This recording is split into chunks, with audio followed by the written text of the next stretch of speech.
제6장 종교의 자유를 위한 투쟁. 이 침례교회의 그 공헌 내지는 침례교의 특징 중에 반드시 기억하고 넘어갈 것이 바로 완전한 종교의 자유를 위해서 싸웠다는 것. 우리가 종교의 자유가 없으면 좋은 게 아니냐, 다 예수 믿도록 법적으로 규정하면 다 예수 믿고 얼마나 좋으냐, 이런 생각을 할 수가 있는데,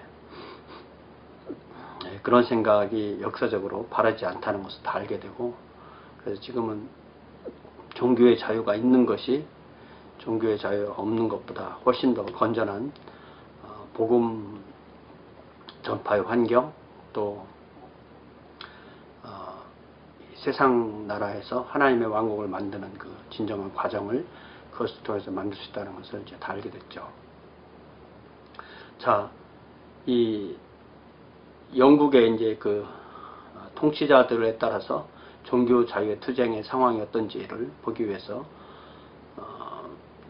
스튜어트 왕조를 시작한 제임스 1세의 통치 기간은 0325, 1603년부터 25년 기간 동안에, 이 기간에 1609년에 홀랜드의 그 암스테르담에서 탄생한 일반 침례교회가 타머스 해리즈와 잔 몰튼 이런 분들에 의해서 1611년에 영국 땅 위로 와서 온더 잉글리시 소열이라고 말하는 영국 그에 와서 런던 외곽 스피탈필드에 탄생한, 이때가 이제 통치자가 제임스 1세였던 거죠. 이때 그 유명한 타머스 해리즈가 그 제임스 1세에게 The Mystery of the Inoculity, 불법의 비밀이라는 책을 헌정하고 감옥에 가서 순교하게 되는 거죠. 이때 또 기억해야 될 일은 1616년 JLJ 교회, 헨리 제이콥, 또 잔 레스롭, 또 헨리 제시의 교회가 영국 사우스왁에서 시작되었다. 영국 국교회 안에 있던 청교도들 어땠냐면, 이 기간에 청교도도 증가했는데, 청교도는 핍박이 심해지자 신대륙으로 이주하게 됩니다. 그래서 최초의 이 청교도 이민은 1607년에 주로 성공에는 이제 처치 오브 잉글랜드, 앵글리칸 처치, 처치 오브 잉글랜드는 보통 이제 영국 국교회 이렇게 번역하고, 앵글리칸 처치 이렇게 말하면 성공회 이렇게 번역하는데, 이 사람들이 제임스 타운, 그 제임스 섬에 제임스 타운을 설립하고, 이게 이제 버지니아 쪽인데요. 이것이 그 미국에서의 그 이민 역사는 뭐 거의 한 그 100여 년 전부터 시작됐지만, 영국 이민으로 성공한 첫 번째 이민이기 때문에 미국 역사를 공부할 때는 핵심적인 내용이 됩니다. 자, 그리고 두 번째 유명한 이야기가 바로 1620년에 필그림 파더스, 필그림 파더스들이 메이플라워를 타고, 원래는 이 사람들도 그 남쪽으로 이 제임스타운 근처로 가려고 이렇게 했지만은, 그때 항해 기술에 의해서, 항해 기술이 부족해서 지금의 매사추세츠주에 가게 된 거죠.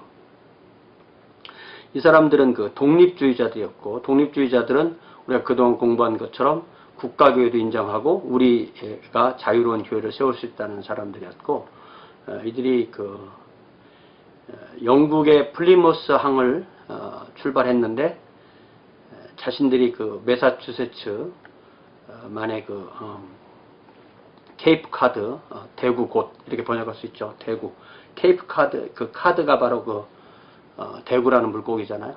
케이프, 그건 곳이고, 거기에 도착해서 그 매사추세츠 그 해안에 있는 곳에 항구 도시를 이제 만들기 시작했는데, 거기다 또 똑같은 자기들이 영국에서 출발했을 때 도시인 플리머스를 다시 똑같은 이름으로 그렇게 플리머스라고 이름을 하게 되었습니다. 이것이 다 그 제임스 1세 시절에 있었던 일이고요. 자, 제임스 1세를 이은 사람이 바로 찰스 1세인데, 2549, 1625년에서 49년까지. 이때 청교도들 또 비국교는 극심한 핍박을 받았고, 이때 그 찰스 1세의 그 오른팔에 대해서 이 청교도를 핍박한 그 대표적인 사람이 바로 윌리엄 로드. 예. 이 사람은 처음에는 그 런던의 감독이었고, 그 다음에 캔터베리 대주교가 되는데 3345. 이 사람 나중에 그 사형당하죠. 의회군에 의해서 사형당합니다. 재판받고 사형당하죠. 캔터베리 대주교였는데 왕의 고문으로서 모든 그 사람들을, 모든 청교도들을 완전히 그 박멸하려고 했던 그런 사람이죠. 아주 잔인했던 사람이라고 보통 그렇게 이해합니다. 자, 이때 1620년대 후반부터 1630년대 많은 청교도가 신대륙으로 떠나게 됩니다. 그래서 이제 주로 그 영국의 식민지를 이제 개척하게 되는 거죠. 이를 두고 역사학자 페리 밀러는 광야로의 심부름, The Errand in the Wilderness 라는 말을 만들어냅니다. 자, 그런데 청교도가 이 신대륙으로 간 이유는 국가교회를 이상적으로 이루어 보려는 것이었다. 다시 말하면 종교 자유를 찾아갔지만 다른 사람에게 종교 자유를 주려고 한 것이 아니라 자기들이 원하는 교회를 세우고 다른 사람에게는 종교 자유를 주지 않는, 아주 이중적이죠. 나는 자유롭게 믿되 상대방은 자유롭게 믿지 못하게 하는. 그게 바로 이제 국가교회고, 그 대표적인 사람들이 바로 이 1620년에 매사추세츠에 정착한 이 청교도들부터 이 사람들까지 다 그 같은 입장이었습니다. 자, 찰스 1세 지하 때 또 있었던 일이 독립교회였던 JL 제2교회로부터 1633년 아니면 1638년에 영국 등수침례교회가 탄생하는 것. 그리고 이 영국의 왕정이 잠시 끝나게 되는 이 전쟁이 바로 청교도 전쟁인데요. 왕당파와 의회파 사이의 전쟁. 핍박이 너무 심해지니까 1640년대 초에 왕의 세력과 청교도가 지배했던 의회 사이에 대립이 격해지면서 내전이 일어나는 거죠. 시빌 워. 이 전쟁의 결과로 올리버 크로멜이 이끄는 의회파가 승리하고, 올리버 크로멜이 이때 이제 스코틀랜드에 도움을 많이 받는 거죠. 그리고 영국의 왕 찰스 1세, 또 캔터버리 대주교 윌리엄 로드는 투옥되고 재판을 받고 사형을 당하죠. 영국 역사에서 유일하게 왕이 사형을 당하는 그런 일이 생기게 되는 겁니다. 자, 그래서 그 영국은 이제 왕정을 폐지하고 올리버 크로멜이 그 호국경이 되어서 나라를 통치하는 이런 공화정을 갖게 됩니다. 크로멜의 통치 기간은 4960, 1649년에서 60년까지. 호국경, 이게 이제 로드라는 말의 경이고, 이 프로텍터라고 해서 이제 호국, 지켜주는 사람이다. 이렇게 한국 사람들이 한국 말로 동양권에서는 호국경 이렇게 사용하는 것 같아요. 자, 이때 이 크로멜이 그 군대를 만들었을 때 그 군대를 그 신형 군대다 이렇게 말했거든요. New Model Army. 그래서 많은 침례교도가 이 크로멜의 신형 군대에 가담했고요. 침례교도는 이제 이 전쟁을 부인하는 그런 사람들이 아니니까 군대에 가입했고, 또 일부는 거기에서 직급이 올라가기도 했다라고 이렇게 되어 있습니다. 또 이 전쟁 중인 1647년에 장로교 교역자들이 런던 근교 웨스트민스터에 모여서 언약신약, 또 칼뱅주의 입각과 신앙 고백서를 작성했다. 근데 그 목적으로 분명히 기억해야 될 것은 스코틀랜드를 모델로 해서 장로교회를 영국의 국가교회로 만들려고 그 기초 작업을 했던 것이 바로 이 웨스트민스터 신앙 고백서다라는 거죠. 제가 설명했던 것처럼 1647년. 이런 연대가 외워지면 참 좋아요. 나중에 앞뒤를 계산하기에 좋습니다. 그런데 이제 크로멜과 침례교회 또 회중교회 지도자는 이러한 장로교 교역자들의 시도를 환영하지 않습니다. 그래서 1649년 프라이드 대령과 그의 군대가 의회판에서 장로교회를 영국의 국교로 만들 사람들을 축출합니다. 이곳을 갖다가 프라이드의 숙청, 프라이드 펄즈 이렇게 말합니다. 그러니까 장로교회가 영국의 국교가 되는 것은 이제 일단 시도가 막아진 거죠.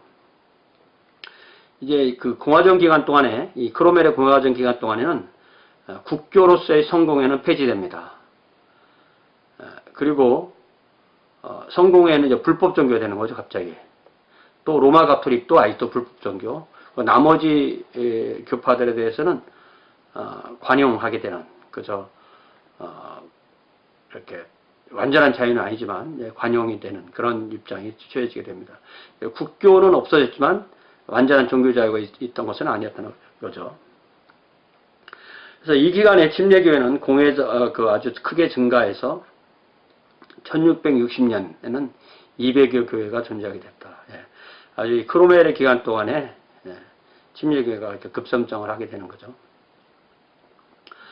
그런데 크로멜이 공화정 기간 동안에 그 좋은 지도력을 발휘했지만 해결하지 못하는 많은 문제들이 있었고 또 적당한 후계자도 남기지 못했습니다. 그 아들이 후계를 했지만 그만한 정치력을 갖지 못했고 많은 사람들이 왕정복고를 이루게 되는 거죠. 그 사이에 이 크로멜 기간 동안에 좀 특별한 신학을 가지고 있었던 사람들이 있었는데 그들을 제5 왕국론자라 이렇게 말합니다. The Fifth Monarchists. 공화정 시대에 일어난 일부 종교 과격 집단으로 크로멜의 정책에 반대합니다. 이들은 구약성경 다니엘의 네 짐승 이후에 제5왕국이 일어난다고 주장하면서 제5왕국은 예수님의 재림으로 출현하는 성도의 왕국이고 그 이후에 천년왕국이 시작된다라고 그렇게 주장합니다. 예수님의 재림으로 출현하는 성도의 왕국인 이 제5왕국을 준비하기 위해서 일부는 그 무력투쟁도 감행하게 됩니다. 결국 이게 뭐냐면 이제 기독교 사상과 이 무력혁명이 합해져서 국가를 전복하려는 세력으로 가게 되는 거죠. 이 사람들이 가지고 있던 신앙적 특징 5가지는 예수의 임박한 재림을 강조하는데 그 예수님은 제5왕국과 또 재림, 천년왕국을 지도하는 왕이시다. 그러니까 이 왕이라는 표현 자체가 이미 상당히 정치적인 표현이죠. 그리고 이 제5왕국에 동참하는 그 성도가 바로 이 제5왕국을 통치한다. 또 그것을 준비하기 위한 법률 개혁, 또 국가가 11조를 성공회 시절에 있었던 11조 징수를 하지 말아라. 국가교회를 폐지하라. 이게 이제 다 종교적인 것 같지만 정치적이고 더군다나 군사적이고 혁명적이기 때문에 대다수의 사람들이 아주 의심의 눈으로 볼 수밖에 없는 그런 운동인 거죠. 그래서 이들은 이제 자기들의 운동에 부응해서 예수님이 재림할 것을 기대를 했지만 왕정 복고가 되고 찰스 2세가 등장하자 대단한 실망을 하게 됩니다. 그래서 이 사람들은 제5왕국을 준비하기 위해서 무력 사용도 가능하다고 주장했고 그래서 1661년 1월에 실제로 무력 반란까지 일으키지만 진압됩니다. 그러니까 일부 침례교도도 여기에 동참합니다. 그 유명한 헨리 제시, 헨서드 노리즈 등 특수 침례교도가 가담했고 또 그 이후에 이 침례교회가 이런 일 때문에 아주 상당한 핍박을 받고 오해를 받는 그런 배경이 되는 거죠. 너희들 재침례기도 아니라고 하더니 민스터 폭동을 일으킨 그런 재침례교도처럼 결국 기독교 신앙과 무력을 합해서 국가를 전복하려고 하는 사람들 아니냐. 이렇게 말을 할 때 우리는 아니다 아무리 얘기를 해도 그것이 의미가 없게 되는 거죠. 그래서 찰스 2세는 6085 망명생활하다가 왕정복고로 인해서 돌아오는 거죠. 왕정복고는 restoration이라고 그렇게 말합니다. 그러면서 찰스 2세는 복고하면서 왕정복감에서 성공회를 부활시키고 다시 성공회 중심의 그 획일성을 강요하게 됩니다.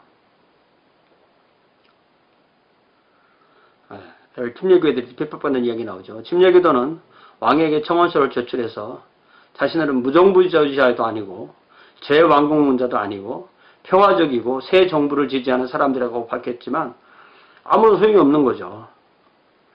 왜냐하면 이미 그 지도자들 중 일부가 제5호 왕국론자의 그 무력 반란에 참여했기 때문에. 그래서 1662년 찰스 2세에 복구한 2년 후쯤에 2000명의 비국교 교역자들이 축출당했는데 2000명이라면 영국 교역자에 그러니까 성공회와 성공회 아닌 사람들 다 포함했을 때 전체 숫자의 20%에 해당되는 사람들이 축출을 당하는 그런 일이 생깁니다. 그래서 이것을 대축출이라고 그렇게 부릅니다. The Great Ejection. 찰스 2세 다음으로 왕위에 오른 사람이 제임스 2세 8588. 이 사람은 이제 아주 대놓고 로마 가톨릭교로 다시 회복하려고 했던 그런 사람이죠. 이 찰스 2세, 그 제임스 2세 앞에 찰스 2세도 사실 속으로는 그 로마 가톨릭교도였다는 말이 있습니다. 자, 그런데 이 제임스 2세가 이제 그 왕위에서 물러나게 되죠. 1688년에. 그때 이 왕위에서 물러나게 한 것이 어떤 그 군사적인 혁명이 아니라 어떤 정치적인 것으로 해서 그를 왕위에서 물러나게 했기 때문에 이것을 명예혁명이라고 그렇게 부릅니다. 그리고 그의 딸과 사위인 이 네덜란드의 윌리엄 오렌지 공이 영국의 왕이 됩니다. 그렇지만 이때부터 이 사람들은 1689년부터 영국은 실제로 왕은 군림하지만 통치하지 않는, 그러니까 왕은 그냥 상징적인 존재로 있고 그 국회가 모든 것을, 국회의 수장인 그 총리가 모든 것을 해나가는 그런 그 왕정이면서 의원 내각제로 그렇게 정치적으로 그 정립이 되는 거죠. 그래서 메리아 윌리엄은 1689년에 The Act of Toleration을 내립니다. Act of Toleration. 이거를 번역할 때 많은 분들이 종교 자유령 이렇게 표현하는데 이거는 그렇지 않습니다. 이거는 엄밀하게 말해서 번역하려면 개신교 관용령 이렇게 해야 돼요. 신교 관용령. 왜냐하면 이 로마 가톨릭 교회는 여기 해당이 되지 않습니다. 또 보통 그 이단이라고 불리는 것들도 해당을 시키지 않았습니다. 그리고 성공회는 국교회주의를 강력하게 누립니다. 그리고 나머지 소위 그 비국교도에 속하는 이 성공회를 따르지 않는 그런 교파들에게 아주 제한적인 자유를 허락하는 그런 것이었습니다. 자, 메리아 윌리엄은 1689년 신교 관용령을 내렸다. 이로써 영국 내 종교론이나 과격한 핍박은 종기부를 찍었다. 이는 성공회를 국교로 하면서 비국교들에게는 제한된 관용입니다. 이게 관용이란 말 자체가 이미 국교가 있는 거니까 제한된 관용을 보장하는 것이었고 로마 가톨릭 교회와 삼위일체 반대로 온 자들에게는 관용의 대상에서 제외되었다. 이건 단순한 관용이지 종교의 자유 보장은 아니었기 때문에 비국교들은 많은 제한을 받습니다. 투표를 금지하는, 이건 이제 국민이 아니라는 얘기잖아요. 공무원 임용이 안 된다. 이것도 국민이 아니라는 얘기죠. 군대에서는 하급만 할 수 있고 더 심각한 것이 대학 진학을 금지시켰다. 그러니까 오래 두면 자연스럽게 망할 수밖에 없는 그런 입장이 되는 거죠. 자, 이제 좀 더 자세하게 종교 자유를 위한 침례교회의 주장과 투쟁. 침례교회들의 그 주장. 침례교회 탄생은 종교 자유의 부르짖음이라 해도 과언이 아니다. 침례교회는 자신들뿐만 아니라 타 종교, 타 교파, 무종교, 다 종교에 관한 것은 절대적으로 국가에서 자유를 지켜줘야 된다. 이걸 강조한 거죠. 자, 다시 한번 종교 자유와 종교 관용의 차이는 무엇인가? 종교 자유는 religious freedom, 종교 관용은 religious toleration, tolerance. 종교 자유란 정부의 방해나 제한이나 차별 없이 각 사람이 자기 양심의 인도에 따라 요 양심의 인도라는 것을 인정해야만 성령님께서 역사하시 나갈 수 있는 거죠. 하나님을 예배할 권리를 말한다. 이는 그리스도교의 교파들 사이나 타 종교들을 향하여서도 같은 권리를 보장한다. 종교 자유는 양심의 자유와 동일한 것이다. 그러니까 religious freedom을 믿는 사람들은 soul liberty를 믿는다. 그래서 우리가 이러자면 미국에서 미국 시민권 공부를 할 때 종교의 자유에 대해서, 그러니까 수정헌법 제1조에서 말하는 종교의 자유를 묻는 그런 질문을 시민권 인터뷰 때 하거든요. 거기에 다 정답에 뭐라고 되냐면 종교의 자유는 무엇을 말합니까? 그럴 때 각 사람이 자기 양심에 따라서 어떤 종교라도 프랙티스 하거나 혹은 아무것도 안 할 수 있는 자유를 말한다. 그러니까 무종교까지 완전하게 자유를 말하는 것이죠. 이에 반해서 종교 관용이란 국가교회가 있고 그에 속하지 않은 종교적 그룹에게 정부가 제공하는 일종의 제한된 자유이다. 그래서 이 영어 책들을 번역할 때 보통의 이 저자들은 종교 자유와 종교 관용이라는 단어를 아주 예민하게 쓰고 그것을 구별해서 기술하는데, 번역하는 사람이 그런 것에 대한 개념이 없다 보면은 이것을 막 이렇게 섞어서 번역해 놓기 때문에 다시 원어에 어떻게 되어 있는지를 구별해야 되는 그런 일이 생깁니다. 우리가 이 교회사의 이 곤잘레스도 뭐 완벽하진 않지만 이거를 꽤 많이 이렇게 구별해서 그 단어를 써놨는데, 번역하는 쪽에서 이걸 다 그냥 다 종교 자유라는 말로 이렇게 해놓기 때문에 이게 참 심각한 거예요. 이런 것을 우리가 공부한 사람으로서 개념, 이 단어가 다를 때 똑같은 단어에 대한, 그러니까 이게 단어만 다르지 개념은 똑같은 건지, 아니면 단어가 다른 것만큼 개념이 다른 건지를 우리가 잘 구분하는 그러한 예민함이 필요한 것입니다. 그러니까 침례기도는 종교 관용을 위해 싸운 것이 아니라 완전한 종교 자유를 위해서 싸운 거죠. 종교 자유와 종교 분리의 원칙. 이 종교 자유가 되려면 종교 분리가 돼야 되는 겁니다.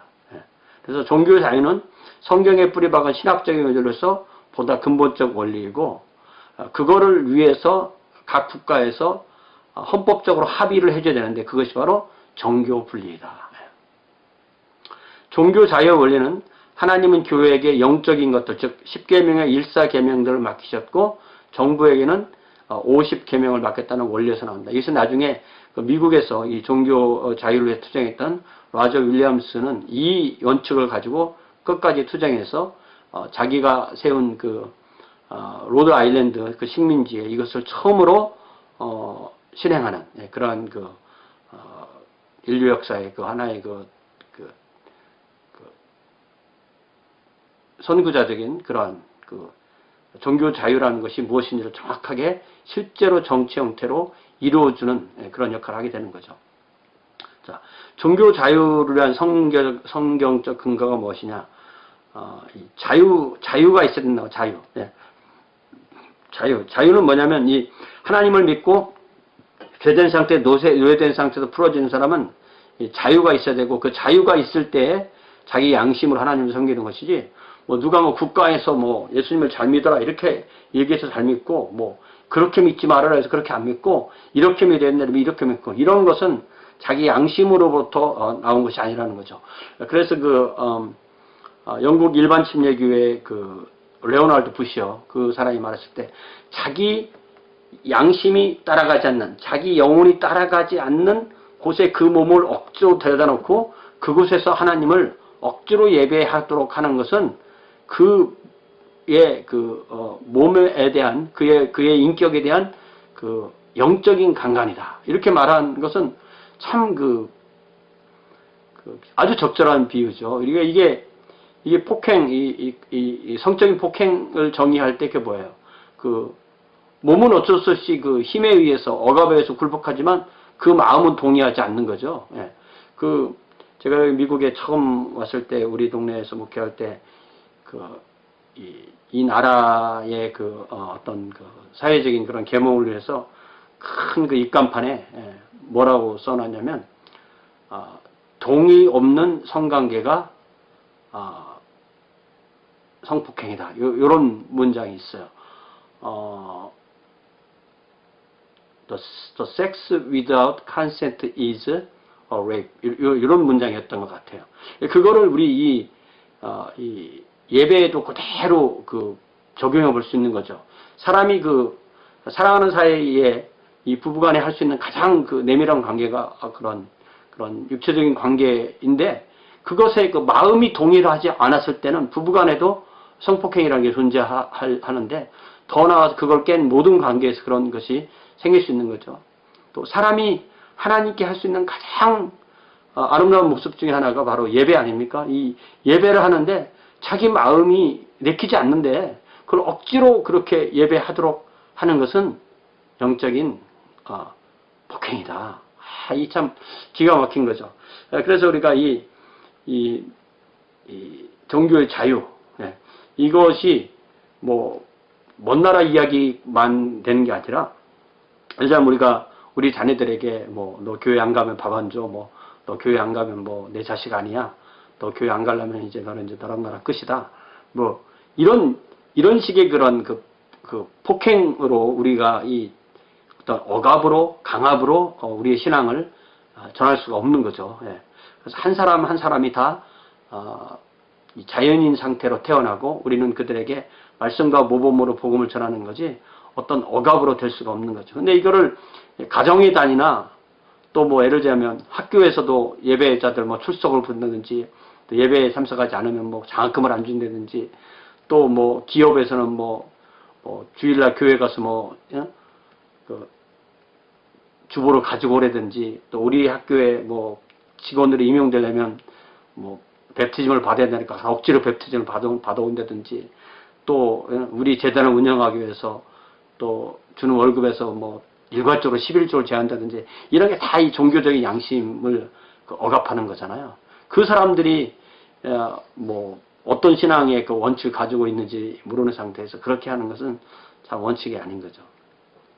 자, 또 출애굽 사건에서도 이 자유의 개념이 있죠. 히브리 민족이 바로의 노예가 아니라 하나님의 백성으로 하나님을 자유롭게 섬기도록 해방시킨 것이다. 그러니까 이 기독교라는 것은 이 자유가 있는 곳에 아주 꽃을 피울 수 있는 곳이다. 그래서 기독교가 전파되는 곳에는 이 자유정신이 꽃을 피우게 되어 있다.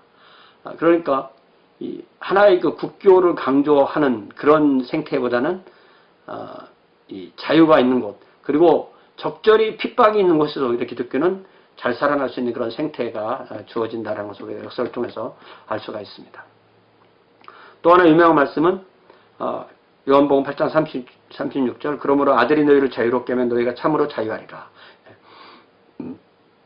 한 개인이 자유로운 사람이 되어서 거기서부터 성령의 인도하심으로 자신의 의지로, 자신의 지정의로, 자신의 인격으로 예수님을 구주와 주님으로 믿고 그 자신의 인격과 양심으로부터 하나님을 자유롭게 섬기는 것, 그게 자유이지, 이거는 믿을 수밖에 없기 때문에 믿게 되는, 법적으로 시스템으로 또 무슨 하는 것은 이 기계 같은, 또 로봇 같은, 알파고 같은 그런 걸 만들어내는 거죠. 아담에게 이 선악을 알게 하는 나무 열매를 먹지 말아라, 이것을 먹는다는 정령 네가 죽으리라 라고 하는 것을, 그런 걸 아예 안 만들었으면 될 게 아니냐고 생각하는 사람들인데, 그것은 결국 인격이 없는 그런 어떤 기계를 만들라는 말인 거잖아요. 죄를 지을 수 있는 존재를 만들어야만 인격적으로 자유로운 존재이고, 그런 존재여야만 하나님을 속으로부터 우러나오는 자원하는 마음으로 섬기게 되는 거죠. 그래서 이 자유 정신에 반드시 따라가는 것이, 종교의 자유에 반드시 따라가는 것이 바로 이 자원주의, 발론테리즘이라는 자원주의죠. 그래서 이것이 기독교와 이 무슬림과 아주 가장 다른 점이에요. 무슬림은 종교 자유의 사회에서는 평화를 사랑하고 자기들도 이 자유롭게 믿는 그런 자원주의다 이렇게 말을 하지만, 어떤 무슬림이 헤게모니를 지닌 그런 사회를 만들고 나서는 다른 종교에는 이제 제한된 자유를 주거나 불법으로 만들고 하는 그렇게 되는 거죠. 기독교도 그런 일을 한 적이 있지만 이제 오늘날의 기독교는 그런 일을 하지 않아야 되는 것이 바로 중요한 거죠. 자, 또 예수님께서 이사야서를 읽으시면서 포로된 자에게 자유를 주고 눌린 자에게 자유롭게 한다 할 때 기독교에는 자유정신이 있다는 거죠. 또 이 알곡과 가지의 비유가 항상 이 교회사에서는 굉장히 중요한 비유가 되는데 예수님께서 해주신 비유에 예수님께서 이 천사들과 함께 좋은 밀을 뿌렸는데 이튿날 가보니까 가라지도 났더라. 왜 그러냐 보니까 사탄이 가라지를 뿌렸다. 그럼 그 가라지를 뽑을까요? 내버려 두어라. 추수 때까지 함께 자라게 두어라. 가라지를 뽑으면 밀도 상하게 된다. 이 비유를 해석해 주십시오. 자, 이 추수 때는 세상의 마지막인데 그때 먼저 이 가라지를 뽑아서 불에 넣는다. 그러면 이들이 함께 자라는 곳은 어디냐? 밭이다. 밭은 어디냐? 이 세상이다. 그래서 이 세상에는 이렇게 가라지도 있게 된다. 그럴 때 그곳에서 선교가 이루어지는 하나님의 왕국이 이루어지게 되는 거죠. 자, 그렇게 볼 때, 이 교회는 이 신자들만 있어야 되지만 세상에는 모든 종교가 똑같은 입장으로 있는 그런 곳이 됩니다. 그러니까 이 아주 짧은 표현이지만 밭은 세상이요라고 할 때 이것이 교회론에도 중심되는 그런 말씀이 되지만 또한 이 종교의 자유를 이야기하는 그 밭에서 그 밀만 자라는 것이 아니라 가라지와 함께 모든 잡초가 함께 자라는 그런 밭에 밀도 자란다. 이게 참 중요한 그 개념인 것 같습니다. 자, 이 종교 자유에 그 기여를 한 침례교회 지도자 몇 명을 이제 소개를 하면 첫 번째는 존 버년. 존 버년, 유명한 철로역정의 존 버년이죠. 2888이네요. 자, 존 버년은 거의 교육을 받지 못했고 아버지를 따라 돌아다니는 떠돌이 땜장이었지만 첫 번째 이제 44년부터 47년까지 어떻게 하다가 그 의회파 군인이 됩니다. 전쟁 기간에 버년은 동료들의 죽음을 보고 삶과 죽음에 대해서 진지하게 생각을 했지만 아직 진정한 그런 신앙인은 아니었습니다. 그런데 49년에 청교도 메리와 결혼해서 신앙을 갖게 됩니다. 그리고 55년까지 옐스토우에 살았는데 그때 아내가 사망합니다. 그리고 나서 다시 bedford로 이사하게 됐고 59년에 재혼합니다. 그리고 그 전에 1653년에 침수 침례를 받음으로써 bedford의 특수 침례교회 회원이 됩니다. 이 존 버년은요 침례교 목사님인데 보통 그냥 청교도부터 이렇게 일을 하죠. 청교도 사상을 가지고 있는 그런 그 특수 침례교도였기 때문에. 그러나 사실은 그 청교도 존 버년 요거 굉장히 자랑하는 그러한 내용이지만 그보다 더 중요한 것이 바로 초기 영국 특수 침례교회 사역자였다. 요게 우리가 침례교회에 있어서는 강조해야 될 내용이 되는 거죠. 그래서 1655년 버년은 집사가 되었고 곧 설교를 하기 시작했다. 그러나 이때도 이 침례교회는 그 불법 그렇게 정부에서 인정하지 않는 그러한 교회였고 그래서 자격증이 없이 설교한다는 제목으로 1658년에 고발당합니다. 관료들이 처음에 그에게 관대하게 했지만 1660년 11월에 자기가 사는 곳에 있는 군 감옥에 수감되어서 1672년까지 12년 동안 감옥 생활을 하게 됩니다. 그 이후에 다시 이제 석방돼서 자기 교회의 목사가 됩니다. 그러나 또다시 1675년 그러니까 감옥에서 나온 지 3년 후에 또 자격증이 없어 설교한다는 제목으로 다시 수감됩니다. 6개월 후에 다시 석방됩니다. 그래서 이 칼뱅주의자였고 특수침례교도였던 버년은 1688년에 사망하게 되고 그래서 요 또 마지막 한 13년, 12년 정도는 그 교회의 목회자로서 돌아가시게 되는 거죠. 이 번연은 특별히 오픈 멤버십을 취합니다. 그러니까 유아 세례를 받은 성도들도 교인으로 받아들이고, 뭐, 유아 세례를 받았냐 안 받았느냐, 신자의 침례를 받았냐 안 받았냐, 이게 중요한 게 아니라 그 마음이 인정하면 그대로 받아들이는 거죠. 물침례의 판단 차이는 교제의 장애물이 아니다, 이렇게 생각이 되죠. 그래서 이거에 반대했던 분들이 바로 윌리엄 키핀 같은 분들이고, 대부분의 특수 침례교들은 클로스드 멤버십, 침수 침례를 받은 성도만 교회 회원을 받아들여요. 이게 오늘날에도 이게 있는데, 오늘날에는 오픈 멤버십이 더 많은 것 같아요. 자, 번연은 생애 동안에 한 25권 정도의 작품을 남겼는데, 그 중에 중요한 세 작품이 바로 있는데, 첫 번째는 죄인의 괴수를 향한 풍성한 은혜, Grace Abounding to the Chief of Sinners. 하여튼 1666년에 감옥 안에서 이제 지었겠죠. 영적 자서전. 네. 두 번째는 성전, 거룩한 전쟁, 교회와 사탄과의 영적인 싸움을 그린 저서. 이거는 이제 감옥에서 나와서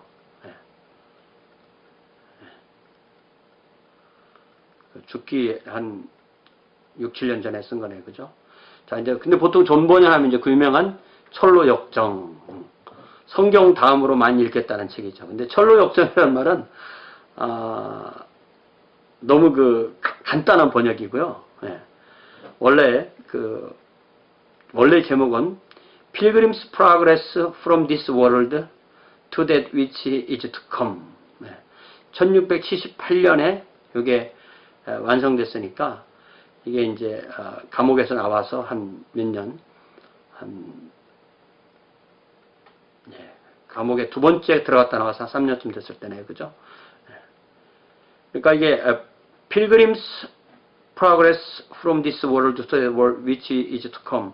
그러니까 이게 이 세상으로부터 다음 세상으로 가는 순례자의 여정, 프로그레스니까 이렇게 이해를 그렇게 하는 건데, 이게 철로 역정 이렇게 쓰니까 아마 이게 중국 쪽에서 번역한 제목이라는 냄새가 좀 나게 되는 거죠. 그 다음에 벤자민 키치. 벤자민 키치는 1640년생이네요. 4004. 제가 이렇게 자꾸 하는 거는 혹시 이러다가 연대가 외워지면 좋다. 연대는 아주 중요한 것만 외우면 돼요. 예를 들자면 루터의 종교개혁 1517 이렇게 중요한 것만 딱 외우면 그 다음에 이제 그 앞뒤 사이에서 이렇게 이해가 되도록 그렇게 바뀌면 좋습니다. 연대를 세세하게 다, 저는 하나도 연대를 외우라고 요구하지 않습니다. 저 자신도 외우지 않고요. 연대를 외우는 것보다는, 이해하는 게 좋습니다. 자, 벤자민 키치는 1640년, 버킹햄셔에서 태어나서, 양복 깃는 일을 하다가, 15살에 일반 침례교에서 침례를 받고 18살에 목사가 돼서 설교합니다. 여러분, 이 일반 침례교는 앞으로 보면 알지만 학교를 못 가니까 예수님 믿고 교회에서 인정받으면 설교하는 겁니다. 설교에 은사가 있다고 생각하고 설교하고 목사 안수 받고 죽을 때까지 목사하는 거예요. 은퇴의 개념도 없고요. 은퇴의 개념이라는 게 생긴 지 얼마 안 됐기 때문에, 그러니까 그 목회하는 기간이 엄청 길어요. 이 사람 같은 경우에 18살에 목사가 되었으니까 한 40년 이상 이제 목사로서 일을 하는 거죠. 그래서 첫 번째는 버킹햄주의 윈슬로우에서 목사로 일하게 됩니다. 키치는 그의 침례 교도로서의 신앙을 지키기 위해서 벌금형을 받거나 여러 번 투옥되거나 대중 앞에서 손과 머리를 나무 형틀에 끼움을 당하고 조롱을 당한다. 필로라이드라고 그렇게 요 단어를 찾아보니까 그런 뜻이라고 그래요.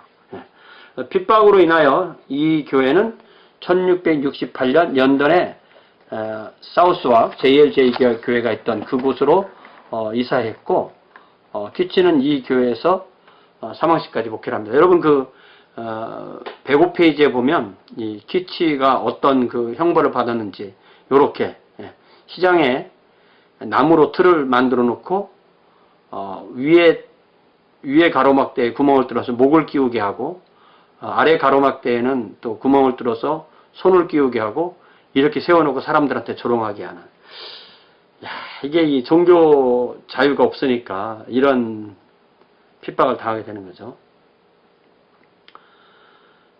참 재밌는 것은 키치는 일반 침례교도였지만 1672년에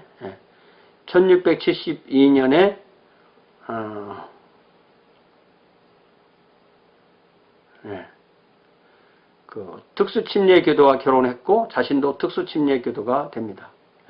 그래서 그 교회 자체도 이제 특수침례교회가 되겠죠. 자기가 사역하는. 그러니까 1668년부터 사우스왁에서 사역을 했는데 그 부인을 특수침례교도를 만나면서 특수침례교도가 되는 거죠.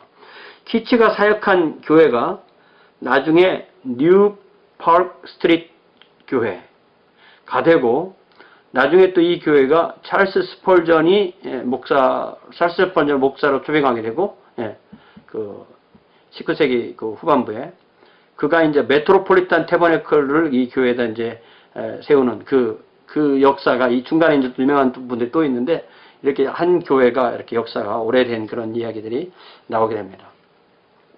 또 특수침례교회가 1689년에 제2차 런던 신앙고백서, 1689년이 바로 아까 말한 그 The Act of Toleration, 개신교 자유령, 개신교 관용령, 제가 자유령 쓰면 안 된다고 말하다 보니까 저까지 쓰는 거 봐요.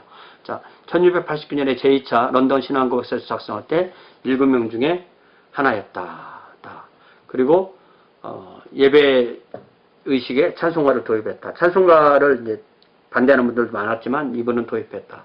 또 1689년 죽을 정도의 중병을 앓았지만 헨서드 노리즈가 그를 위해서 기도하면서 15년 생명이 연장되었다. 지난번에 공부한 그 내용이죠. 나중에 이 벤자민 키치의 그 아들이 또 이 교회사에서, 미국 교회사하고 영국 교회사에 관련돼서 재밌는 그런 이야기가 나오게 됩니다.